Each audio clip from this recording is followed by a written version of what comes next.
le plus grand problème que nous avons parmi les enfants de Dieu, et c'est un drame, c'est que nous n'avons pas de relation avec la parole de Dieu. La parole de Dieu est capitale, la parole de Dieu est centrale, la parole de Dieu est indispensable. Mais les gens vont à l'église, mais ils ne connaissent toujours pas la parole de Dieu. C'est terrible. Le manque de parole de Dieu nous détruit de manière phénoménale et nous ne sommes pas conscients de cela. Pourquoi est-ce qu'il est important de comprendre qu'on ne peut pas vivre une transformation, une manifestation supérieure de la gloire de Dieu si on ne comprend pas l'importance de la parole de Dieu? Il est écrit dans Jean chapitre 1, au commencement était la parole de Dieu.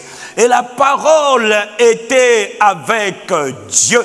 Et la parole était Dieu. Il te parle du commencement, c'est-à-dire de la Genèse. C'est-à-dire avant que tout soit créé, avant que tout ne soit mis en œuvre, Dieu était déjà là parce que Dieu est éternel. Il n'a ni commencement d'âge ni fin. Mais au commencement, il y avait aussi une autre personnalité dans le ciel appelée la parole de Dieu.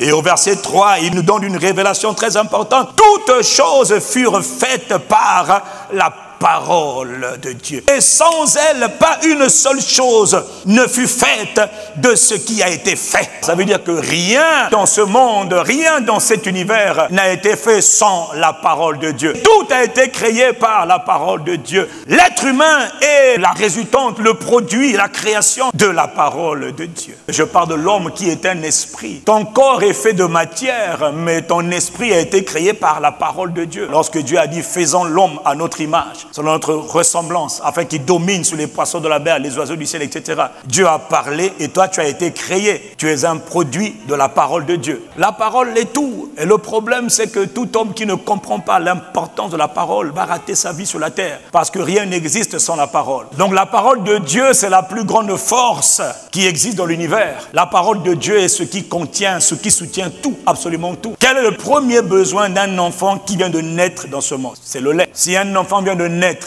donne-lui des biscuits ou du manioc ou du poulet. Qu'est-ce qu'il va en faire? Rien. Tu vas même le tuer d'ailleurs. Pourquoi? Tu lui as donné un aliment qui n'était pas approprié, qui ne correspondait pas aux besoins de l'enfant. Le premier besoin d'un nouveau-né, c'est le lait. Parce que c'est la nourriture que son corps de bébé peut supporter. Voilà pourquoi il est écrit dans 1 Pierre chapitre 2. Comme des enfants nouveau-nés, comme des bébés spirituels, désirez, aspirez au lait pur de la parole. Ainsi, grâce à ce lait pur de la parole, toi en tant que bébé spirituel au commencement, tu grandiras pour le salut. Tu grandiras pour devenir un homme, une femme mature. La maturité d'un homme ne dépend pas de sa corpulence physique. La maturité d'un homme dépend de son esprit, dépend du niveau de développement de l'esprit. La maturité d'un homme ne vient pas du nombre d'années qu'il a dans le ministère. Donc beaucoup sont allés pour être soi-disant ministres de Dieu sans avoir la maturité spirituelle requise. Personne ne devient mature s'il n'a pas d'abord l'ingrédient initial, le lait pur, non frelaté, non corrompu de la parole qu'il faut désirer. Quand un nouveau-né désire la parole, le lait spirituel,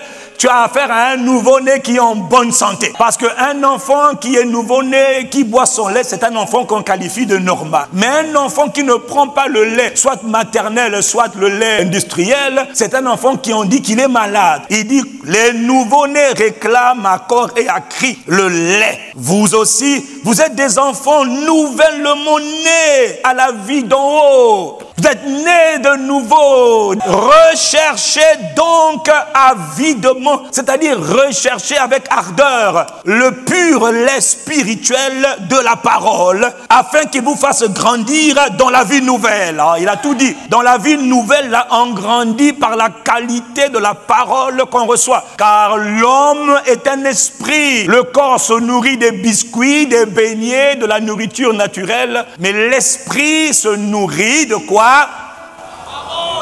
Ne me dis pas qu'autrefois j'aimais la parole et aujourd'hui moins. Ça veut dire que tu es fortement malade. Beaucoup de gens veulent faire toutes sortes de choses dans l'église en méprisant le principe spirituel de la croissance. Un enfant nouveau-né croît par la parole. Pas par la fréquentation du pasteur, mais par la fréquentation de la parole. Pas par la fréquentation des prophètes, mais par la fréquentation de la parole. Un bon prophète c'est quelqu'un qui est assis dans la parole. Beaucoup de nos prophètes aujourd'hui aiment prophétiser sans connaître la parole. Il te dit ainsi dit l'Éternel, mais quand tu lui dis mais que connais-tu de la parole, il sèche. Il n'a pas de relation avec la parole. Je n'ai rien contre les serviteurs de Dieu, mais faire attention mon frère, parce qu'il faut que la parole soit établie dans les cœurs. Tu vois qu'il y a un lien direct entre le lait spirituel pour le nouveau-né qu'il prend et sa croissance. Quiconque rentre dans le royaume de Dieu n'a pas un programme clair pour se laisser nourrir, pour apprendre, pour être enseigné dans la parole de Dieu. C'est un enfant nouveau-né qui va mourir. C'est un enfant nouveau-né qui ne atteindra jamais la maturité. C'est un enfant nouveau-né qui ne connaît pas Dieu et sa vie ne sera que ruine et naufrage. Déception et trahison et regret. Quelqu'un dit Amen.